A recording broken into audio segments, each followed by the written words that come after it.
El 12 de mayo de 2018 era un sábado soleado en San Pedro de Alcántara. La iglesia de la Virgen del Rocío estaba llena de familias que habían acudido a celebrar una comunión. Niños con trajes blancos, madres con vestidos de fiesta, abuelos con la emoción en los ojos. El tipo de escena que en cualquier pueblo del sur de España es tan cotidiana que nadie la mira dos veces porque forma parte del tejido de la vida normal, de esas celebraciones que marcan el ritmo del año y que congregan a las familias en torno a algo que trasciende lo cotidiano y que hace que durante unas horas los problemas del mundo parezcan más lejanos de lo que habitualmente están.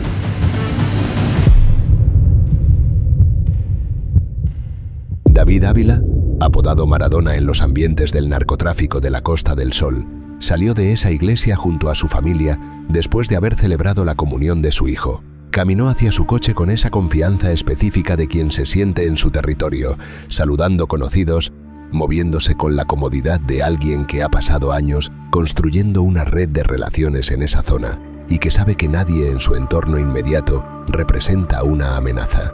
Era un hombre que conocía perfectamente el mundo en que vivía, que sabía cuáles eran los riesgos y cómo gestionarlos, que había sobrevivido en ese ecosistema durante años precisamente porque entendía las reglas no escritas que regulaban la convivencia entre las distintas organizaciones que operaban en la Costa del Sol.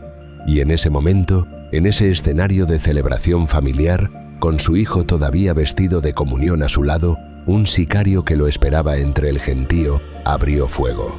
Varios disparos a bocajarro, frente a su mujer, frente a su hijo, frente a decenas de testigos que miraban horrorizados sin poder hacer nada porque todo ocurrió en cuestión de segundos.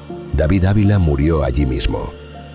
El sicario huyó en motocicleta y desapareció en el tráfico de la mañana antes de que alguien pudiera reaccionar. Ese asesinato, ejecutado con una frialdad y un desprecio por los códigos mínimos de conducta que habían regido el crimen organizado en la Costa del Sol durante décadas, marcó un antes y un después en la historia de la violencia en el sur de España. No porque fuera el primero, ni porque fuera el más brutal en términos de número de víctimas, sino porque envió un mensaje que cualquiera que lo recibiera podía entender perfectamente sin necesidad de ninguna traducción.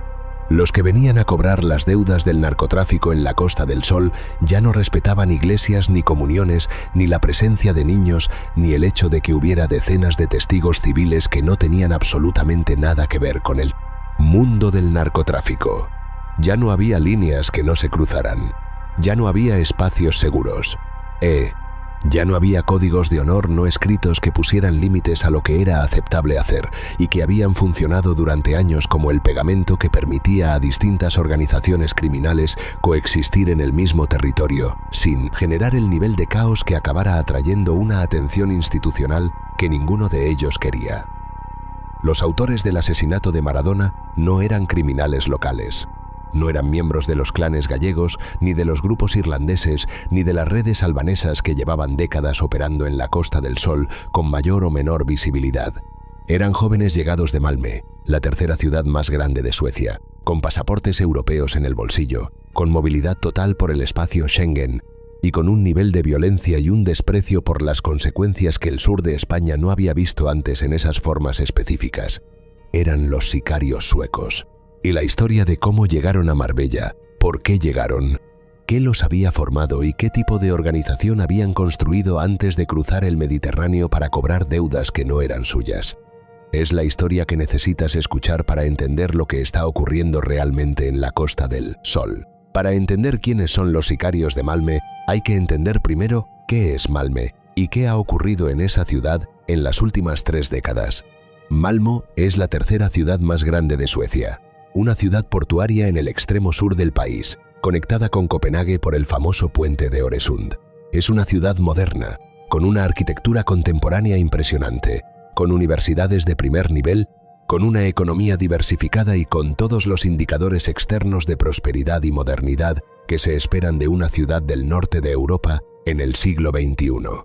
Y es también una ciudad con un problema que Suecia tardó demasiado en reconocer públicamente con la honestidad necesaria para abordarlo de manera efectiva.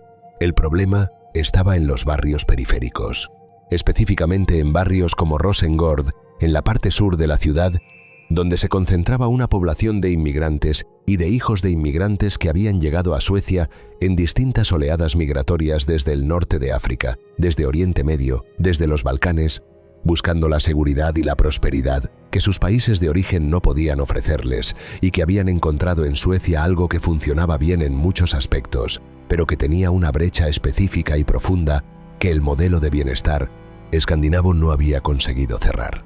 La brecha de la integración real, no la integración formal de los papeles y los derechos legales y las prestaciones del estado del bienestar que llegaban con relativa eficiencia. La integración concreta de las oportunidades iguales en el mercado laboral, del acceso a redes sociales que abren puertas, del sentido genuino de pertenencia a una sociedad que te ve como uno de los suyos, aunque hayas nacido en Malmö y aunque tengas pasaporte sueco, y aunque solo hayas conocido Suecia como hogar durante toda tu vida. Los hijos y los nietos de esos inmigrantes, la segunda y la tercera generación, crecieron en una paradoja que los estudios sociológicos documentan con precisión, pero que ningún informe académico puede transmitir con la misma contundencia que la vida cotidiana de alguien que la vive desde dentro. Eran suecos en el papel, hablaban sueco perfectamente, conocían la cultura, habían crecido en ese país. No tenían otra patria posible ni otro lugar al que llamar hogar. Pero la sociedad que los rodeaba les recordaba constantemente, de maneras sutiles y de maneras no tan sutiles, que su pertenencia era condicional y que había una distancia entre ellos y el Suecia de los folletos turísticos que no desaparecía simplemente porque tuvieras el pasaporte correcto. En ese entorno, en esa tensión permanente entre la identidad sueca que se reclamaba y el reconocimiento externo que no llegaba con la misma naturalidad, algunos jóvenes encontraron en los barrios periféricos de Malmö una identidad alternativa. Una identidad que no dependía de la validación de la sociedad mayor, ni de sus instituciones, ni de sus mercados laborales. Que se construía desde dentro, con sus propias reglas y su propia jerarquía de respeto basada en criterios que los jóvenes de Rosengård podían alcanzar sin necesidad de ningún título académico ni ninguna red de contactos legítima. Una identidad que giraba en torno a la banda, al barrio, a la demostración de valentía y de capacidad de violencia como moneda de poder en un mundo donde los canales formales de poder estaban bloqueados para quien llegaba desde esa posición de partida. Rosengård se convirtió en el epicentro de ese fenómeno. Un barrio donde los chalecos antibalas se convirtieron en parte del uniforme cotidiano de algunos jóvenes, no como excentricidad, sino como necesidad percibida en un entorno donde los tiroteos formaban parte del paisaje sonoro habitual de ciertos momentos del año, donde en ciertos periodos Malmö registraba más muertes por arma de fuego per cápita que ciudades mucho más grandes, con reputación de violencia mucho más establecida en el imaginario colectivo europeo, donde la policía sueca llegaba a ciertos barrios con la misma cautela operativa con que los cuerpos policiales entran en zonas en conflicto activo porque la recepción podía ser hostil de manera inmediata e impredecible, y donde una generación de jóvenes aprendió que la violencia era la herramienta más disponible y más efectiva para la gestión de conflictos y la acumulación de poder antes de que ninguna institución consiguiera enseñarles con suficiente persistencia, que había otras herramientas disponibles que producían resultados mejores a largo plazo. La profesionalización de estos jóvenes como operativos criminales no provenía de ninguna institución militar reglada, sino de un aprendizaje empírico e informal que mezclaba la experiencia directa en los conflictos callejeros de Malmö con el uso intensivo de recursos digitales, sótanos de amigos convertidos en improvisados campos de tiro donde practicaban con armas traídas de los Balcanes, videotutoriales en internet donde aprendían tácticas de asalto y manejo de explosivos con la misma naturalidad con que otro joven de su edad aprendería cualquier otra habilidad digital. Una democratización del conocimiento táctico criminal que permitía que individuos apenas salidos de la adolescencia operaran con una frialdad y una eficacia que anteriormente solo se atribuía a exmilitares o a mercenarios con años de experiencia en conflictos armados reales. La suma de todos estos elementos, la identidad alternativa construida en el barrio, el entrenamiento informal pero efectivo, el pasaporte europeo que garantizaba movilidad sin restricciones, la disposición a cruzar fronteras para ejecutar encargos que en el barrio de origen habrían sido más arriesgados, hacía de estos jóvenes algo que el mercado del sicariato internacional en la Costa del Sol demandaba con una urgencia que se reflejaba directamente en los precios que estaban dispuestos a pagar. entre 50.000 y 100.000 euros por asesinato para los operativos más experimentados. Cifras que en los barrios de Rosengård representaban un capital de vida inimaginable por cualquier vía legítima disponible para alguien de esa edad con ese perfil de partida. El grupo criminal que mejor encarna el fenómeno de los sicarios suecos en Marbella es el conocido como Los Suecos, una organización liderada durante sus años más activos por Amir Mekki, un joven que a los 20 años ya era una figura central en el narcotráfico internacional y que personificaba mejor que nadie la nueva generación de operadores criminales que estaba transformando el panorama de la violencia en el sur de Europa. Mekki no encajaba en ninguno de los estereotipos del capo criminal que la cultura popular ha construido a lo largo de décadas de películas y series de televisión. No era el patriarca de mediana edad con cadenas de oro y una mansión visible desde la carretera. Era un joven de 20 años con pasaporte sueco, con capacidad para coordinar operaciones desde Dubái o desde Estocolmo, sin necesidad de estar físicamente presente en el lugar donde esas operaciones se ejecutaban, y con una comprensión muy precisa de cómo funcionaba el mercado internacional de la violencia de encargo y cómo posicionarse en él de manera ventajosa. La metodología de los suecos se distinguía desde el principio por una característica que las organizaciones criminales establecidas en la Costa del Sol no habían visto antes con esa sistematicidad.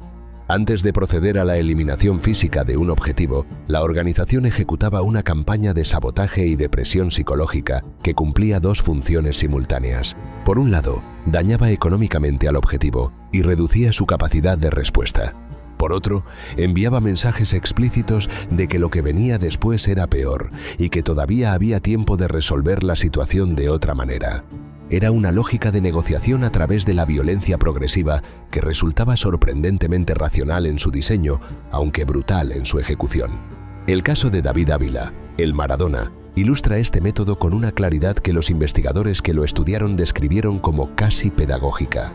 La deuda de Ávila con la organización provenía presuntamente de la pérdida de un cargamento de 5.000 kilos de cocaína incautado por las autoridades, un tipo de pérdida que en el mundo del narcotráfico tiene que ser pagada de alguna manera, porque de lo contrario sienta un precedente que destruye la lógica de toda la estructura de responsabilidades que mantiene el negocio funcionando. Los suecos no se presentaron directamente a exigir el pago. Comenzaron en marzo de 2018, 2 meses antes del asesinato final, robando vehículos todoterreno que luego utilizaron para incendiar un gimnasio propiedad de Ávila en Marbella y un chiringuito en Estepona. 2 negocios destruidos en el espacio de pocas semanas. El mensaje era claro y no requería ninguna explicación adicional. Sabemos dónde están tus negocios. Sabemos cuáles son. Podemos llegar a ellos cuando queramos. Esto es solo el principio. Paga o lo siguiente será peor. Ávila no pagó, y lo que ocurrió a continuación fue el asesinato de la iglesia. La escalada culminó exactamente donde los ejecutores de los suecos habían calculado que culminaría, con la eliminación física del objetivo en el momento y el lugar que generaba el mayor impacto posible, no solo sobre las personas directamente involucradas, sino sobre todo el ecosistema criminal de la Costa del Sol, que observaba y sacaba sus propias conclusiones sobre lo que significaba no pagar las deudas a esta nueva organización. La figura de Amir Mekki representa algo más que un líder criminal concreto. Representa un modelo de organización que las autoridades españolas y europeas tardaron en identificar correctamente porque no encajaba en los patrones previos.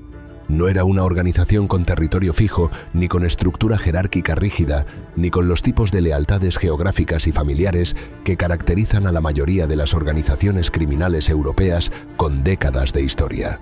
Era algo más parecido a una empresa de servicios criminales con alta movilidad. Un grupo que no poseía las rutas de narcotráfico ni los cargamentos de droga que otros grupos disputaban.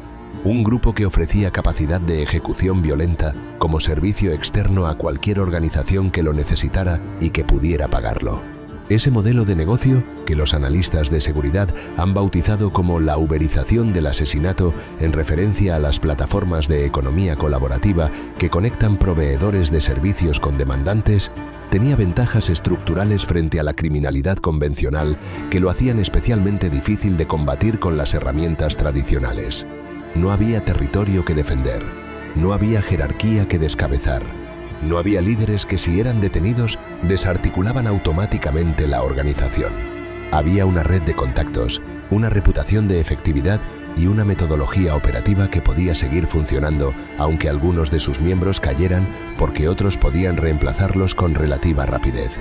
Cuando Amir Mekki fue finalmente detenido y un tribunal sueco dictó prisión preventiva para él como líder de la red vinculada a la Costa del Sol, el daño operativo sobre la organización fue real, pero no fue el tipo de golpe definitivo que habría desmantelado una organización criminal con estructura más convencional. El modelo seguía siendo viable. El mercado que lo había generado seguía existiendo, y había suficientes jóvenes en los barrios periféricos de Malmö y de Gotemburgo dispuestos a ocupar el espacio que Mekki había dejado disponible. El tribunal sueco que dictó esa prisión preventiva describió en sus documentos la magnitud de las operaciones de la red con una precisión que resultaba perturbadora incluso para quienes llevaban años investigando el fenómeno. No era un grupo de jóvenes improvisados que habían decidido espontáneamente ofrecer servicios de asesinato en el sur de España. Era una estructura con una logística definida, con canales de comunicación encriptados para la captación y el pago de ejecutores, con protocolos de seguridad operativa que minimizaban el riesgo de detención y con una capacidad de adaptación táctica que demostraba un nivel de profesionalización que las autoridades no habían anticipado cuando comenzaron a estudiar el fenómeno. La cooperación entre la Policía Nacional Española y las autoridades suecas, catalizada por Europol como coordinadora de la inteligencia compartida, fue fundamental para poder llegar a los resultados que se obtuvieron. La detención de Mekki y de otros miembros de la red fue el primer resultado concreto y significativo de esa colaboración internacional, no el último ni el definitivo. La violencia que los suecos introdujeron en la Costa del Sol no fue solo más brutal que la que había existido antes. Fue también más impredecible y más difícil de gestionar para las organizaciones criminales establecidas que se encontraron de repente presionadas por actores que no seguían ninguno de los códigos tácitos que habían regulado los conflictos entre mafias en esa zona durante décadas. Los irlandeses, los albaneses, los rusos, los clanes vinculados al narcotráfico, todos habían aprendido a coexistir bajo un conjunto de reglas no escritas. No atacar en espacios públicos con alta presencia de civiles. No generar el tipo de escándalos mediáticos que obligaran al Estado a responder con una contundencia que perjudicara a todos. Los suecos no conocían esas reglas o no les importaban, y su indiferencia ante ellas fue lo que más desestabilizó el equilibrio precario que había permitido a Marbella ser simultáneamente un destino turístico de lujo y la sede de operaciones de decenas de organizaciones criminales internacionales. La cifra de crímenes violentos en ciertas áreas de Marbella aumentó en porcentajes sin precedentes, un incremento del 133% en algunas áreas que era la señal más clara de que algo había cambiado estructuralmente. El aumento de la inseguridad no solo tenía consecuencias humanas directas sino también económicas, amenazando el modelo turístico que sustentaba a toda la región bajo el término que había resurgido en los titulares de la prensa europea: la costa del crimen. Los gimnasios y chiringuitos incendiados como avisos previos a los asesinatos, los tiroteos en ceremonias familiares ante decenas de testigos, la disposición a usar fusiles de asalto en zonas residenciales con absoluto desprecio por los daños colaterales, todo eso formaba una imagen de zona en conflicto que resultaba incompatible con la imagen de paraíso mediterráneo. El Estado tenía que responder. La cooperación internacional que se articuló como respuesta fue el elemento que finalmente empezó a producir resultados, aunque llegó con la lentitud inevitable de los procesos burocráticos que los sistemas criminales transnacionales ya habían calculado como parte de su ventaja estructural. La Operación Hitman, coordinada por la Policía Nacional con el soporte de Europol y en colaboración con las autoridades suecas, fue el primer gran esfuerzo sistemático por combatir el fenómeno con herramientas adaptadas a su naturaleza específica. Los registros efectuados en su marco revelaron un arsenal que confirmó la magnitud del problema. Armas cortas cargadas y listas para usar, cargadores de repuesto, material informático con listas de objetivos y datos de vigilancia sobre personas vinculadas al narcotráfico en la Costa del Sol. No eran armas de oportunidad.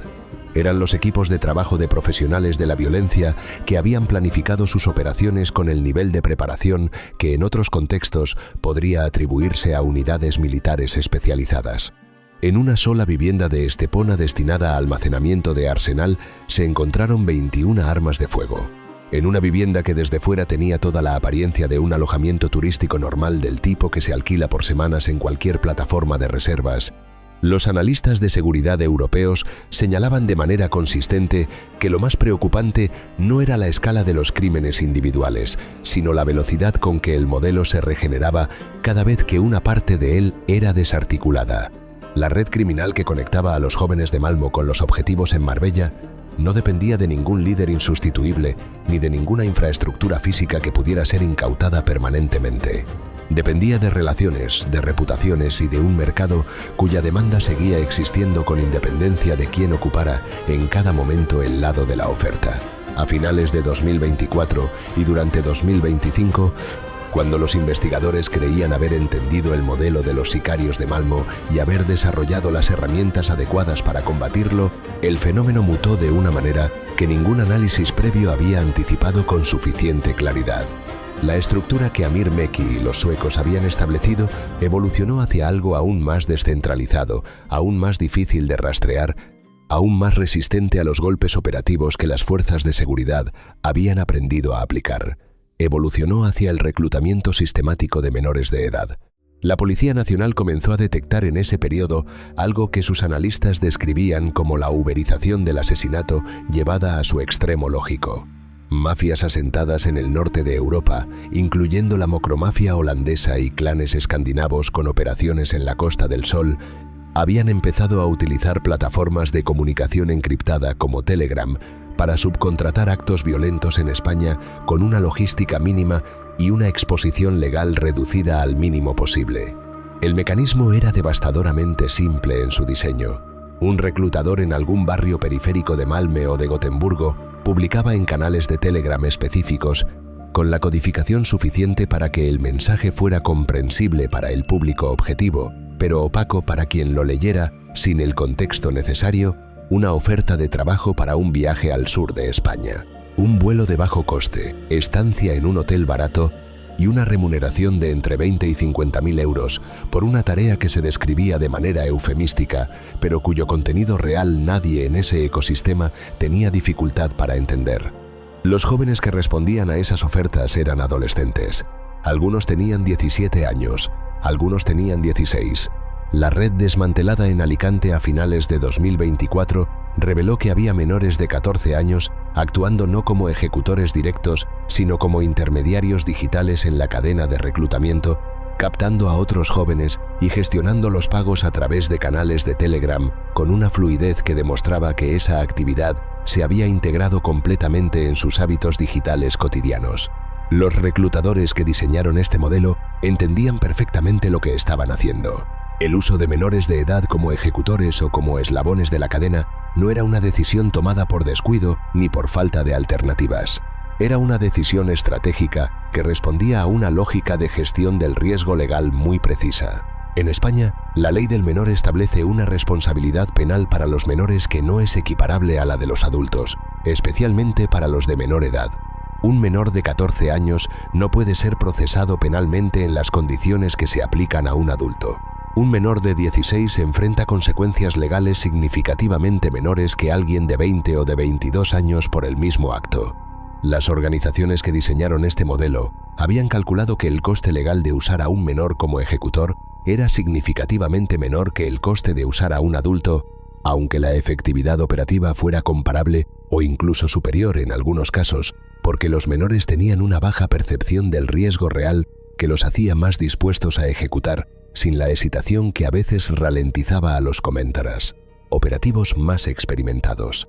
El caso paradigmático fue el desmantelamiento de una red familiar en Alicante liderada por un matrimonio de ciudadanos suecos y su hijo de 14 años.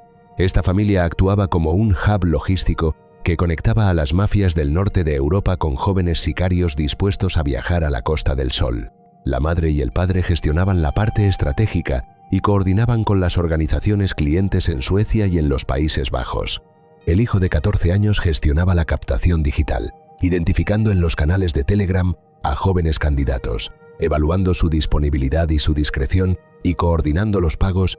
Era, en términos de estructura criminal, un niño de 14 años ocupando el rol de director de recursos humanos de una empresa de asesinatos de encargo. Cuando la Policía Nacional desmanteló la red y detuvo a los adultos, el impacto mediático fue enorme.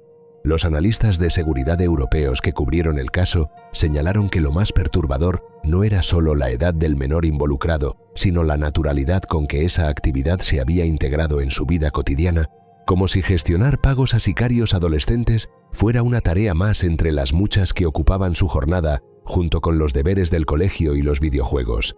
Ese es el elemento que diferencia este fenómeno de los modelos criminales anteriores que las fuerzas de seguridad habían aprendido a combatir. No es solo la violencia, no es solo la movilidad transnacional. Es la velocidad con que estas prácticas se integran en los hábitos digitales de generaciones que han crecido con Telegram y con el anonimato de las comunicaciones encriptadas como parte natural de su entorno tecnológico. Las plataformas encriptadas que los organismos de seguridad tardaron años en aprender a monitorizar se convirtieron en el espacio donde se organizaba el reclutamiento, donde se acordaban los precios, donde se describían los objetivos, donde se coordinaba la logística del viaje desde Suecia hasta Málaga y la vuelta en el mismo fin de semana en un vuelo de bajo coste. La respuesta policial al desafío específico de los sicarios adolescentes fue necesariamente más lenta que la amenaza porque requería adaptarse a un fenómeno sin precedentes claros. Protocolos específicos para identificar menores en tránsito con perfiles de riesgo desde aeropuertos del norte de Europa hacia los del sur de España. Analistas de redes sociales incorporados a los equipos de investigación para monitorizar los canales de Telegram donde se realizaba el reclutamiento, tratando la captación de sicarios adolescentes con una metodología similar a la desarrollada para combatir el reclutamiento yihadista. Era un reconocimiento implícito de que la naturaleza del problema había cambiado de manera fundamental. Ya no se trataba solo de perseguir a criminales que cometían actos violentos. Se trataba de interrumpir cadenas de reclutamiento que operaban en el espacio digital con la misma lógica que el marketing de cualquier empresa que busca clientes. Los reclutadores de los barrios de Malmö usaban estructuras narrativas y promesas de éxito rápido que los analistas de contenido digital reconocían como técnicas de persuasión documentadas en la literatura del marketing, aplicadas con una eficacia perturbadora a un contexto donde el producto que se vendía era la participación en actos violentos. El hecho de que esas técnicas funcionaran con adolescentes de 16 años era la evidencia de que el problema no podía resolverse únicamente desde la perspectiva de la seguridad. Las conversaciones sobre cómo responder a ese desafío sin comprometer los principios que hacen de las protecciones legales de los menores algo valioso todavía estaban abiertas cuando los nuevos casos seguían llegando. Era la tensión entre la urgencia operativa de parar la sangría y la necesidad de no crear precedentes legales que después resultaran difíciles de limitar. Una tensión que los sistemas democráticos europeos gestionan siempre con dificultad cuando la seguridad y los derechos entran en conflicto de esta manera tan directa. El uso de patinetes eléctricos como vehículos de escape en las operaciones de sicariato resultaba casi absurda como imagen cuando se describía así en abstracto, pero tenía una lógica operativa genuinamente efectiva en el entorno urbano, donde se aplicaba. Un patinete eléctrico permite aproximarse a un objetivo de manera completamente silenciosa, porque el motor eléctrico no genera el ruido que alertaría a la víctima ni a los testigos del entorno. Permite circular por aceras y zonas peatonales donde los vehículos de la policía no tienen acceso. Y en el caso de los sicarios que los usaban con los motores modificados para superar la velocidad legalmente permitida, les permitía escapar a velocidades de hasta 45 km por hora, por zonas que los vehículos patrulla convencionales no podían seguir sin poner en riesgo a los peatones que compartían ese espacio. Era la movilidad perfecta para el tipo de ataques rápidos en entornos urbanos densos que caracterizaban las operaciones de esta generación de sicarios que habían aprendido que la velocidad de escape era tan importante como la precisión en dial, la ejecución. Lo que el análisis de las operaciones de los sicarios de Malmö en la Costa del Sol reveló de manera consistente fue que la innovación táctica de estas organizaciones no tenía límites predefinidos. Cada vez que las autoridades desarrollaban una respuesta efectiva a una característica específica del modelo, el modelo mutaba en la dirección de menor resistencia. Las motocicletas sustituidas por patinetes, las comunicaciones convencionales sustituidas por plataformas encriptadas, los adultos con antecedentes sustituidos por menores sin historial policial. Era una adaptación continua que reflejaba tanto la inteligencia operativa de quienes diseñaban el sistema como la naturaleza descentralizada de una organización que no tenía un centro único que pudiera ser atacado para desarticular el conjunto. La respuesta institucional al fenómeno de los sicarios de Malmö en la Costa del Sol fue evolucionando a medida que las fuerzas de seguridad comprendían mejor la naturaleza de lo que estaban combatiendo. En sus primeras fases, cuando los asesinatos de David Ávila y de otras personas vinculadas al narcotráfico en la zona comenzaron a acumularse con una firma operativa similar, la investigación se orientó principalmente hacia los métodos convencionales que habían funcionado frente a otras organizaciones criminales: seguimientos físicos, interceptación de comunicaciones convencionales, construcción de casos a partir de testimonios de testigos. Métodos que tardaron más de lo esperado en producir resultados porque las organizaciones a las que se enfrentaban habían diseñado sus operativas específicamente para ser resistentes a esos métodos. Los sicarios de Malmö no tenían domicilio fijo en la Costa del Sol, no tenían redes de contacto locales extensas que pudieran ser monitorizadas. Llegaban en vuelos de bajo coste, se alojaban en hoteles o apartamentos turísticos reservados a nombre de terceros, ejecutaban su encargo y volvían a Suecia antes de que ninguna investigación pudiera conectarlos con el hecho. Era la lógica del ejecutor desechable llevada a su máxima expresión, donde la distancia geográfica entre la organización que pagaba y el ejecutor que actuaba hacía que cualquier investigación que llegara a los pies del ejecutor tardara mucho más en llegar a la cabeza que ordenaba. La operación Hitman, coordinada por la Policía Nacional con el soporte de Europol y en colaboración con las autoridades suecas, fue el primer gran esfuerzo sistemático por combatir el fenómeno con herramientas adaptadas a su naturaleza específica. En lugar de esperar a que los sicarios llegaran a España y actuaran para entonces intentar investigar hacia atrás, la operación se basó en la inteligencia previa. En el análisis de flujos migratorios de perfiles de riesgo desde Suecia hacia aeropuertos del sur de España. En la vigilancia de los canales de Telegram, donde se organizaba el reclutamiento. En la colaboración con los servicios de inteligencia suecos que habían acumulado información sobre los clanes de Rosengård y de otros barrios de Malmö y que podían identificar a los individuos vinculados a estas redes antes de que salieran de Suecia. Los registros efectuados en el marco de esa operación revelaron un arsenal que confirmó la magnitud del problema. Armas cortas cargadas y listas para usar, cargadores de repuesto, material informático con listas de objetivos y datos de vigilancia sobre personas vinculadas al narcotráfico en la Costa del Sol. No eran weapons de oportunidad. Eran los equipos de trabajo de profesionales de la violencia que habían planificado sus operaciones con el nivel de preparación que en otros contextos podría atribuirse a unidades militares especializadas.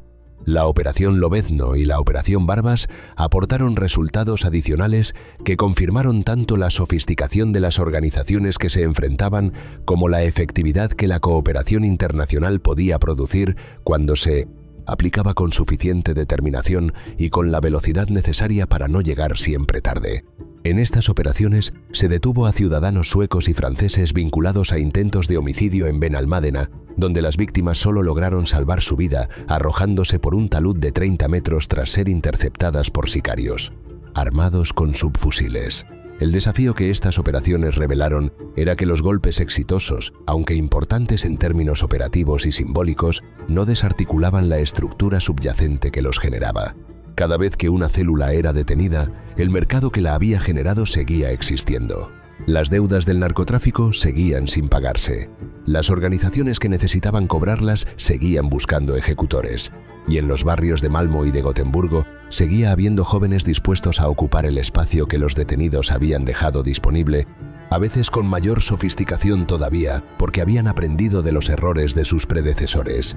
La dimensión más preocupante de todo este fenómeno, la que los analistas de seguridad europeos señalan de manera consistente como el elemento que lo diferencia más profundamente de las formas anteriores de violencia criminal, es su capacidad de regeneración.